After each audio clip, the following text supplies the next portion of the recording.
ఎక్సెల్లా global study abroad summit 2024 జరగబోతోంది. ఫిబ్రవరి 11న ఉదయం 10 గంటల నుంచి సాయంత్రం 5 గంటల వరకు తాజ్ డెక్కన్, బంజారా హిల్స్, హైదరాబాద్లో.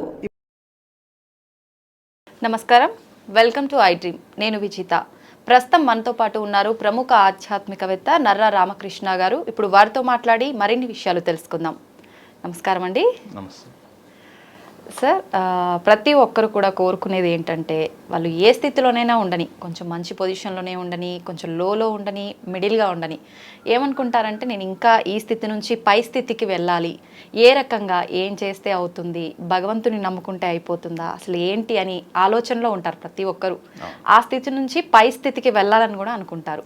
అలా అవ్వాలి అంటే ఏం చేస్తే బాగుంటుంది సార్? అంటే ముందు మెయిన్ ఏంటంటే ఎక్కడ కూడా ఈ ప్రపంచం మొత్తం డెవలప్ అయిందంతా కూడా ఒక క్వశ్చన్ ఒక సమాధానంతో ఇంత అభివృద్ధి చెందింది. మన పాతరాతీయుగం కొత్తరాతీయుగం నుంచి, అంటే మన రాళ్లతో నిప్పు కొట్టుకునే దగ్గర నుంచి అప్డేట్ అవుతూ ఇవాళ మనం చాలా చూస్తున్నాం. ఇదంతా ఎక్కడి నుంచి వచ్చింది? ఒక క్వశ్చన్, ఒక ఆన్సర్. ఎందుకు, ఏమిటి, ఎలా, అది మన మస్తిష్కంలో రావాలి. ఎవరికైతే వచ్చిందో, ఎవరైతే పెద్ద పెద్ద వాళ్ళు అంటే మేధావులందరూ కూడా ఆలోచించి వాళ్ళ ఆలోచన విధానాన్ని ఒక రూపకల్పనలో తీసుకొచ్చి మనకు అందించారు. వాటి ఫలాలు మనం అనుభవిస్తున్నాం. మనం ఏం చేయలే, మనం జస్ట్ ఊరికి అనుభవిస్తున్నాం అంతే. అంటే ఏం చేయాలి? మనం కూడా ఏం చేయాలి? ఏ రకంగా అయితే మనకి మన పూర్వీకులు కానీ, మేధావులు కానీ, ఋషులు కానీ, యోగులు కానీ సమాజానికి ఉపయోగపడే ఆలోచన చేసి ఇంత అభివృద్ధి చెందడానికి ఎంతో ఉపయోగపడ్డారు. కాబట్టి మన కోసం మనం ఎందుకు ఆలోచించుకోలేము? ఇది ప్రతి ఒక్కరు కూడా వాళ్ళు క్వశ్చన్ చేసుకోవాలి. ఎవరినో ప్రశ్నించడం కాదు. మనం ఉదయం లేచిన దగ్గర నుంచి ఇప్పుడు యూట్యూబ్ ఛానల్లో చాలా చూస్తున్నాం. పలానా మనిషికి వీడియోలు తీసుకోవడానికి కారణం ఇది అంటే ఒక 40 నిమిషాలు ఉంటే వాడి పని మానుకుని మొత్తం అది అయిపోయే వరకు చూస్తాడు. నీకు అవసరం లేదు. నీకు నువ్వు క్వశ్చన్ వేసుకో. అసలు ఏంటి, నువ్వేంటి, నీ తత్వం ఏంటి, నీ ఆలోచన ఏంటి, నీ విధానం ఏంటి, అసలు నీ రుచి ఏంటి, నీ టేస్ట్ ఏంటి, అవన్నీ వదిలిపెట్టేస్తాం. మనం నలుగురితో పాటు పెరుగుతూ ఉంటాం. ఈ ప్రపంచంలో ప్రతి మనిషికి కూడా ఇక్కడ జన్మించడానికి ఒక కారణంతో జన్మిస్తారు.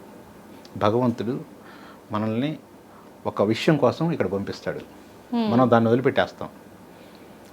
ఫాలోవర్స్ కూడా మిగిలిపోతుంటాయి ఎక్కువగా. చూడండి ఎంతమంది ఫాలోవర్స్ ఉంటారో. స్టార్స్ కొంతమందే ఉంటారు, ఫాలోవర్స్ ఎక్కువగా ఉంటారు. సో పోనీ ఫాలోవర్స్కి ఉండొద్దని నేను చెప్పట్లేదు, కానీ నీకు ఫాలోవర్ ఎవరో తీసి పక్కన పెట్టేసేయండి. కనీసం నీకు నువ్వు ఫాలోవర్ అవ్వాలి. అవ్వాలంటే ఏం చేయాలి? నీ ఆలోచన విధానాన్ని మార్చుకోవాలి. ఆలోచన ఎప్పుడైతే మారుతుందో అప్పుడు ఒక చిన్న బీజం ఏర్పడుతుంది.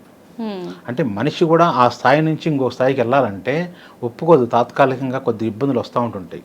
ఎందుకంటే జనరల్గా కంఫర్ట్ జోన్లో మనం ఉంటాం. మనం ప్రతి విషయంలో ఆలోచించడానికి కూడా అంత ధైర్యం చేయరు. మీ లోపాలని ఒకసారి మీరు రాసుకోండి మీ పేపర్ మీద.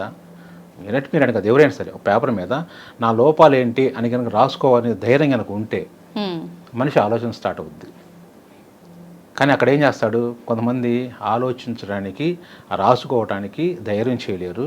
కొంతమంది బద్దకిస్తారు. అంటే ఏముంది అందులో, అంత విషయం ఏంటి అని చెప్పేసి ముందు వాళ్ళే క్వశ్చన్ వేసుకొని వాళ్ళ లోపల ఉన్న ఆ తత్వాన్ని వాళ్ళే మళ్ళీ మూసేస్తారు. ఎక్కడి నుంచి వస్తాయి? ఇప్పుడు ఒక మనిషి ఒక డైలీ కూలీ చేసుకునే మనిషి ఉన్నాడు, లేదా ఒక ఎంప్లాయీ ఉన్నాడు, ఒక 50,000 40,000 శాలరీ చేసుకుంటున్నాడు, కంఫర్ట్ జోన్గా ఉంది. అక్కడి నుంచి బయటికి రావాలంటే అతనికి ఏం కావాలి? ధైర్యం కావాలి. ధైర్యం కావాలంటే ఓకే, ధైర్యం చేస్తాడు అనుకుందాం. ఇలాంటి ప్రసంగాలు చూసి వీడియో చేస్తాడు. కానీ ఇంట్లో వాళ్ళు ఏం చెప్తారు? ఇప్పుడు బాగానే ఉన్నాం కదా, ఈ జాబ్ మానేసి నువ్వు మళ్ళీ ఇంట్లో ఆస్తులు తీసుకెళ్ళి లేదా బంగారం తాకట్టు పెట్టి ఏదైనా పెట్టుబడులు పెట్టి మళ్ళీ ఏదో దాన్ని మొత్తం రాదు చేసి ఎందుకు రిస్క్, బాగానే ఉన్నాం కదా అంటాడు. అయిపోతారు. అక్కడికి వచ్చేది విషయం ఎక్కడ? పోనీ చిన్నప్పుడు మన జాబ్ లేదు, వ్యాపారం లేదు, చదువుకున్న దగ్గర నుంచే ఎక్కువ ఆలోచన చేయడానికి కూడా మన పరిసరాలు, మన కుటుంబం, మన పెరిగిన వాతావరణం సహకరించదు. సపోజ్ ఒక వస్తువు మన షాపులోకి వెళ్ళి ఒక వస్తువు కొనుక్కోవాలనుకుంటున్నప్పుడు జనరల్గా ఆ వస్తువు రేట్ ఎంత తెలియని వయసులో చిన్నపిల్లలు ఆకర్షించేది మంచి కాస్ట్లీ ఉన్న వస్తువుని ఆకర్షిస్తారు. అది చూస్తాం మనకు తెలుస్తుంది అది 9,000 10,000 ఉంటుంది అది. అమ్మ అది అంత వద్దమ్మా, మనకి ఇదిగో 900 లేకపోతే 500 1000 రూపాయలు మన స్థాయి ఇదని చెప్తాం. తగ్గట్టుగా తీసుకో. అలా తీసుకొస్తాం వాళ్ళ యొక్క మైండ్ని మనం అలా తీసుకొచ్చి ఆ యొక్క కుటుంబ పరిస్థితుల ఆధారంగా ఆ మనిషి పెరుగుతూ ఉంటుంటాడు. అంటే తప్పంటారా అండి అట్లా తీసుకురావడం? తప్పు అనగానే వాళ్ళకి అలా తెలియజేయడం కంటే కూడా ఇంకో రకంగా చెప్పొచ్చు. ఇప్పుడు మనిషికి మీరు మామూలుగా ఇంట్లో భార్యతోటి భర్త కూరలో ఉప్పు చాలలేదు అనే దానికంటే కూడా చాలా బాగుంది, కొంచెం అట్లేస్తే ఇంకా బాగుంటుంది అని చెప్పే దాంట్లో తేడా ఉందా లేదా? అవును.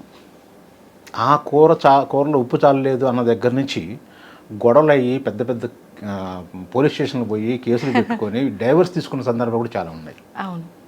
అంటే మనం చెప్పే దాంట్లో, మనం మాట్లాడే దాంట్లో నేను పిల్లల్ని అలా చెప్పట్లా, మనము వాళ్ళని ముట్టెక్కేసి ఆపమని చెప్పట్లా, కానీ దానికి వాళ్ళకి ఆ వెసులుబాటు కల్పించాలి. ఓకే, నెక్స్ట్ రేపు తీసుకుందామని చెప్పే విధానం కావాలి. అలా కాకుండా ప్రతి ఒక్క చిన్న వయసు దగ్గర నుంచి పెద్ద వయసు వరకు కూడా, చదువుకునే వయసులో కూడా, ఇప్పుడు మాకు అతను మెడిసిన్ చేయాలని ఉంది, అతను సీట్ పెట్టలేరు, డబ్బులు పెట్టలేరు, కానీ అతనికి ఉంది, మళ్ళీ టైం వేస్ట్ అవుతుంది. ఇంట్లో వాళ్ళు చేయలేరు, అంటే వాళ్ళని మామూలుగా మానసికంగా సిద్ధంగా చేయలేరు. వీళ్ళు ఆల్రెడీ సిద్ధపడ్డా కానీ సిద్ధపడరు కూడా వీళ్ళు. ఎందుకంటే ముందే వాళ్ళ సబ్కాన్షియస్ మైండ్లో ఒకటి ఉంది, ఏముంది, మనకు అంత లేదు స్తోమత, కాబట్టి మనం దానికి అనర్హులం. ఆల్రెడీ మన వాళ్ళ అద్దంలో ఒకటి చూపించారు. మన మస్తిష్కం ఎలాంటిదంటే అద్దం లాంటిది. అద్దంలో మిమ్మల్ని చూపిస్తే ఏం కనిపిస్తారు? మీరు కనిపిస్తారా, నేను కనిపిస్తానా? నేనే కనిపిస్తా. అట్లానే మన మస్తిష్కం కూడా ఒక అద్దం లాంటిది. ఆ అద్దంలో ఏమైతే మనం చిన్నప్పటి నుంచి చూపించామో అదే ఉంటుంది. అందుకని పరిసరాల ప్రభావం చాలామంది మామూలుగా మనకి జాతకాలకి ఈ రకంగా వచ్చినా కానీ మనిషికి బాగుంది, జాతకం ప్రకారం బాగుంది అనుకున్నా కానీ అదే మనిషిని లేదా బాగలేని మనిషిని ఇంకొక మనిషిని తీసుకెళ్ళి కొన్ని పరిస్థితుల ప్రభావం వల్ల, కొన్ని కుటుంబ పరిస్థితులు కానీ మంచి ఉన్నత స్థాయిలో ఉన్న వాళ్ళని అక్కడ పెంచితే వాళ్ళ యొక్క ఆలోచన విధానం మొత్తం మారిపోతుంది. ఒకే డేట్లో పుడతారు చాలామంది, అదే డేట్లు అదే టైంలో అంతా అదే సేమ్ గడియలతో సహా. అందులో భేదవాళ్ళు ఉంటారు, మధ్యస్థులు ఉంటారు, కోటీసులు ఉంటారు. అంటే మరి కోటీసులు వాళ్ళు ఎలా ఉంటారు, వాళ్ళ స్థాయి ఎలా ఉంటుంది? బాగుంటుంది. అంటే కుటుంబ పరిస్థితులు, మన పెరిగిన పరిసరాల ప్రభావం, ఇవన్నీ కూడా మనిషిని ముందుకు తీసుకెళ్తాయి అన్నమాట. అట్లా ఇదంతా ఎందుకు చెప్తున్నానంటే మన ఆలోచన విధానం మారటానికి ముందు మనలో లోపల నుంచి జరగాలి. ఏది జరిగినా కానీ ఇన్నర్ క్యారెక్టర్ డెవలప్ అవ్వాలి, ఇన్నర్ అవేర్నెస్ కావాలి. అది ఈ రకంగా మనిషి ఏంటంటే ఎప్పుడు కూడా అత్యున్నత స్థాయికి వెళ్ళాలంటే ప్రాథమికంగా కొన్ని అంశాలు తెలుసుకోవాలి. అది తెలుసుకోవాలంటే ఈ యొక్క ఓనమాలు, ఆధ్యాత్మికపరమైన ఓనమాలు అనేది వాటిని స్టార్ట్ అవ్వాలి. అది అంటే దీనికి సంబంధించి మనం అంటే మన ప్రయత్నం మనం చేస్తూ, అంటే దైవ సహాయం కూడా ఇంపార్టెంట్ కదండి. ఏదైనా మంత్రం కానీ పరిహారం కానీ చేసుకునే వీలుందంటారా? అవన్నీ ఒకటండి, అవన్నీ తాత్కాలికమైనవి. అవన్నీ మన మనసుకు మనం చెప్పుకునేవి. అవన్నీ ఊరికి మాయ చేసేవన్నీ. ఊరికి వస్త్రం కప్పుకోవటమే. ఉదయం ఒక వస్త్రం కప్పుకుంటాం, మళ్ళీ సాయంత్రం మళ్ళీ చేసేసి మళ్ళీ ఇంకొక వస్త్రం కప్పుకోవాలి. అది అలా కాదు. మనం చెప్తున్న పర్మనెంట్ సొల్యూషన్ శాశ్వతంగా ఉండాలంటే నిన్ను నువ్వు సంస్కరించుకోవాలి, నిన్ను నువ్వు దిద్దుకోవాలి. దానికి ఒక అడుగు వేయాలి. అడుగు ఎంత అంటే ఆధ్యాత్మికపరమైన అడుగుతోనే మనం సాధించగలుగుతాం. అది నిజంగా అంటే మీరు చెప్పింది నిజమే అండి. ఎవరికి వారు ప్రశ్నించుకొని అసలు ఏంటి పరిస్థితులకు అనుగుణంగా వాళ్ళని వాళ్ళు మోటివేట్ చేసుకుంటే మార్పు అనేది ఖచ్చితంగా మొదలవుతుందండి. థ్యాంక్ యూ అండి. Thank you.